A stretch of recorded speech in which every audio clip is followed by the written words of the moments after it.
राज्ञो वृत्तिः प्रजागोप्तो विप्रातरादिभिः।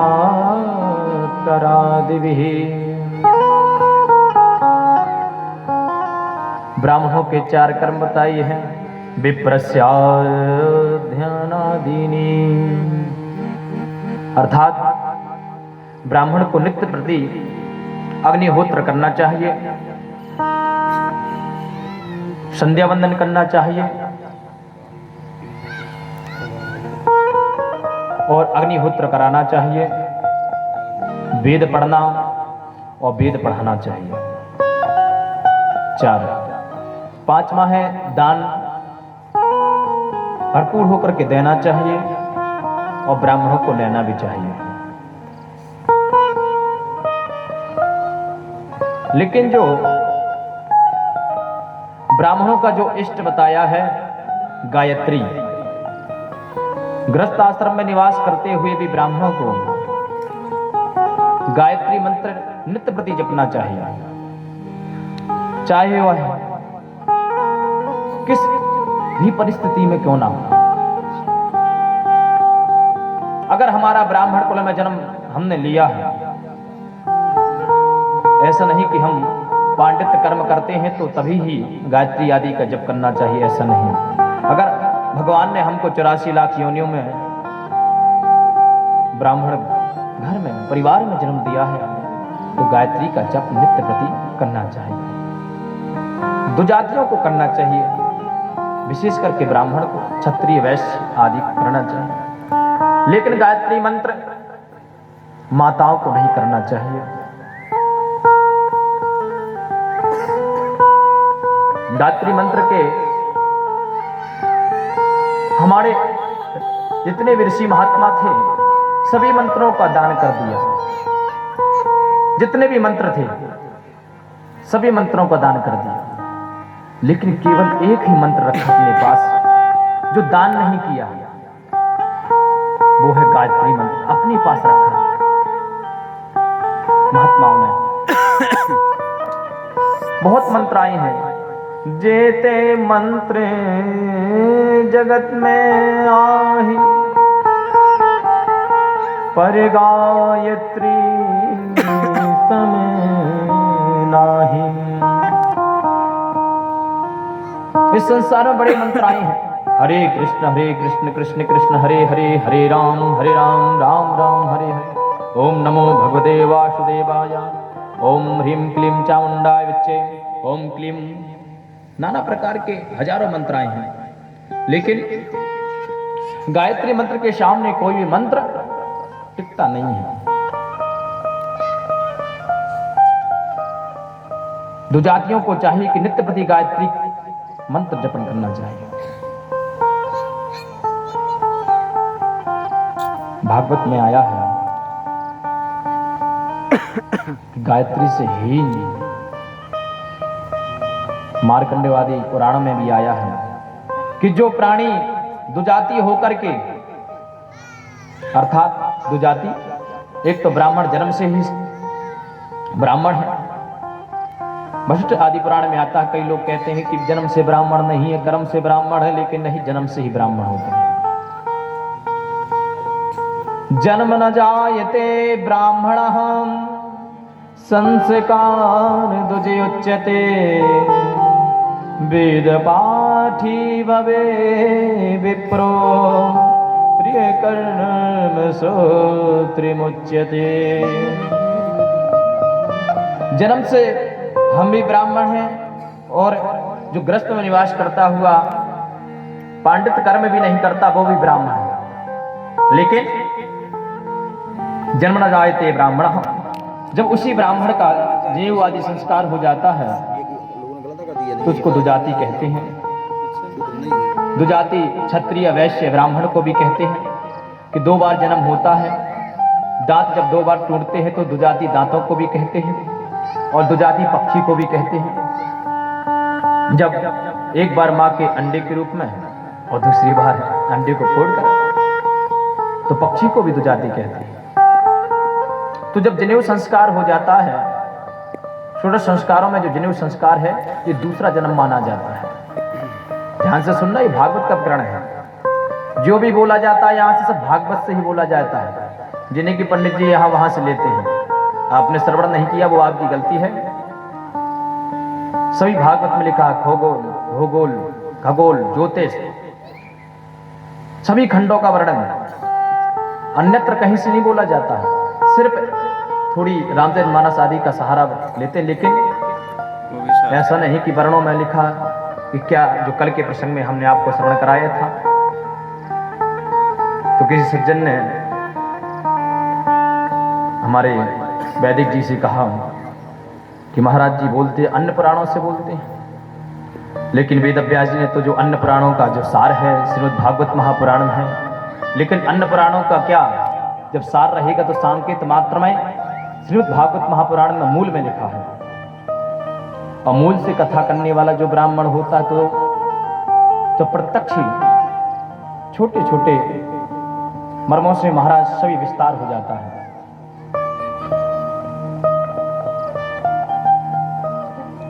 लेकिन हमने कथाएं सुनी नहीं है, ज्ञान है नहीं है।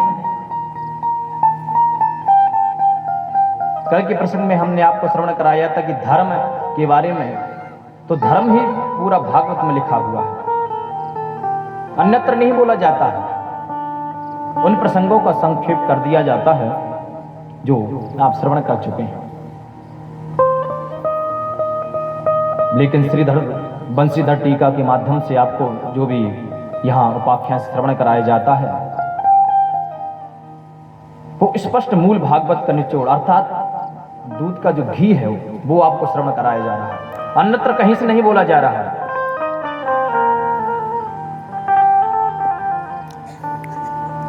तो महाराज तो कहते जन्म न जायते ब्राह्मणा संस्कार दुज उच्चते, जब उसका संस्कार हो जाता तो वह दुज हो जाता है। वही जब ब्राह्मण गुरुकुल में जाकर के वेद आदि पढ़ लेता है तो उसको क्या कहते हैं, वेद पाठी भवे विप्रो, तो वही ब्राह्मण विप्र हो जाता है। विप्र सबसे बड़ा हो जाता है। तो इसलिए तो फिर ब्राह्मणों को विप्र ब्राह्मण, जो वैदिक ब्राह्मण होते हैं, तो जो जन्म से ब्राह्मण होते तो बड़े ब्राह्मणों के, विप्र ब्राह्मणों के चरण पड़ने, चरणों को छूते हैं। शिव पुराण आदि में आया है कि ब्राह्मण 4 प्रकार के होते हैं। फिर भी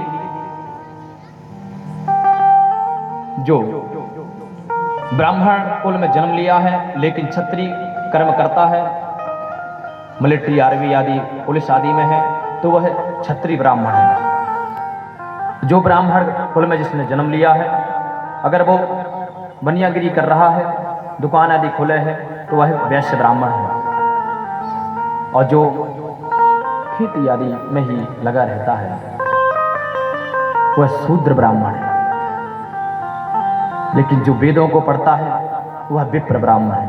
ये शिव पुराण में है, स्पष्ट है, शिव पुराण वर्णन आया है। लेकिन जो इसलिए त्रिय कर्म श्रोत्रिय मुच्यते, इन तीनों ब्राह्मणों में जो विप्र ब्राह्मण श्रेष्ठ बताया गया है। मानस में तुलसीदास जी ने कहा भी है कि जो संत महात्मा होते हैं, ब्राह्मण नहीं होते, जो संत महात्मा वो विप्रों से प्रणाम कराते हैं, जो विप्र नहीं आप जावहि तो है लोक में नाश परा। जो विप्र ब्राह्मण से प्रणाम कराते, जो ब्राह्मण ना होकर के, तो इस लोक में तो उसका नाश होता ही है और परलोक में भी नाश हो जाता है, परलोक भी बिगड़ जाता है। तो कहने का अभिप्राय यह है कि ब्राह्मण, क्षत्रिय और शूद्र को चाहिए कि संध्या वंदन नहीं छूटना चाहिए। अगर आप संध्या वंदन का महाराज ह्रास करोगे ना, तो सुन लीजिए क्या होता है। संध्याहीन न विज्ञातम संध्यायेन उपासितं जीवमानो भवे शूद्रो मृतः शान्योनि जायते। जिसने संध्या के बारे में जाना नहीं, जो संध्या नहीं करता है, गायत्री मंत्र को नहीं जपता है, वो जीते जी शूद्रवत है। सूत्र के समान है। और फिर क्या कहा, मृतः स्वान योनि जायते, जो संध्या नहीं करता वो ब्राह्मण कुल में जो जन्म लेता है, फिर मरने के बाद क्या होता है, श्वान योनि जायते, दूसरे जन्म में स्वान अर्थात कुत्ता बनता है। संध्या नहीं की, अगर आपने दान किया, धर्म किया, तो आप जो कुत्ते आदि जो बनेंगे तो किसी बड़े आदमी के घर में बनोगे, या गांव के एक पालतू है तो एक फालतू होता है। आपने कहा कि महाराज जी हम तो दान आदि करते हैं लेकिन संध्या नहीं करते, तो लिख दिया है श्लोक में है कि कुत्ते तो बनेंगे लेकिन कहाँ, किसी अमीर के यहाँ और किसी गरीब के यहाँ, या फालतू जो डोलते रहते हैं और जो सीटों के यहाँ होते, जो एयर कंडीशन आदि में भी सोते हैं, गाड़ी में भी चलते हैं, तो वहां जन्म लेना पड़ेगा। इसलिए सावधान, जो यहां से सत्संग रूपी जो कथा श्रवण कराई जा रही है, इसको अपने जीवन में उतारना है।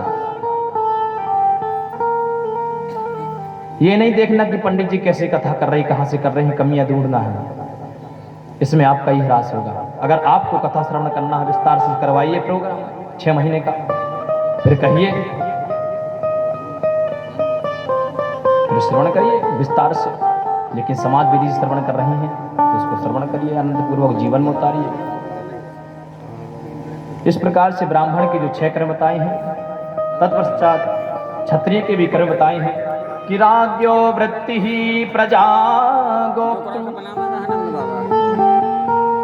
प्राविप्रादवा करादिभिः। चाहिए कि क्षत्रिय को चाहिए कि देश की रक्षा करते हुए अपने स्वधर्म का पालन करें, यज्ञ करें और दान दें, लेकिन दान लेना, क्षत्रिय को दान लेने का अधिकार नहीं है। मेरे पास भेज देना उनको यदि आ जाए तो। और गायत्री आदि मंत्र का भी जप करेगा। तत्पश्चात कहा है कि वैश्यों का भी धर्म है कि वैश्य वार्ता वृत्तिश्च नित्यम ब्रह्मकुलानुगः। वैश्य को चाहिए कि नित्य भगवान की पूजा करें। देखिए वैश्यों के लिए बताया, ब्राह्मणों की सेवा करते हुए क्षत्रिय ब्राह्मण वैश्य अपने सत्कर्म में निवृत्त रहे, तदुपरांत भगवान की पूजा करें और चारण वर्णों की धन आदि से सहायता करें और धन का संचयन करें। इस प्रकार से वैश्यों का बड़ा ही दिव्य यहाँ पर कर्म को बताया है। और शूद्रों को कर्म बताते हुए कहते हैं सुखदेव जी महाराज राजा परीक्षित से कि शूद्रस्य द्वज शुश्रूषा वृत्तिश्च स्वामिनो भवे। शूद्रों का जो धर्म है, ब्राह्मणों की सेवा करते हुए, तीनों वर्णों का, ब्राह्मण क्षत्रिय और वैश्य, इन तीनों वर्णों की सेवा करते हुए इन्हीं की आश्रय रह करके गौ आदि का पालन करें और वृत्तिश्च, इनकी वृत्तियों का जो अर्थात इनके परिवार का पालन इन्हीं के, ये तीनों कर अर्थात तीनों वर्ण सूत्र की वृत्ति का संचय करें, दान।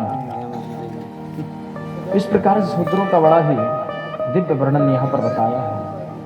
लेकिन गायत्री मंत्र का जो हम प्रकाश डाल रहे हैं, गायत्री मंत्र विशेष करके आप जपोगे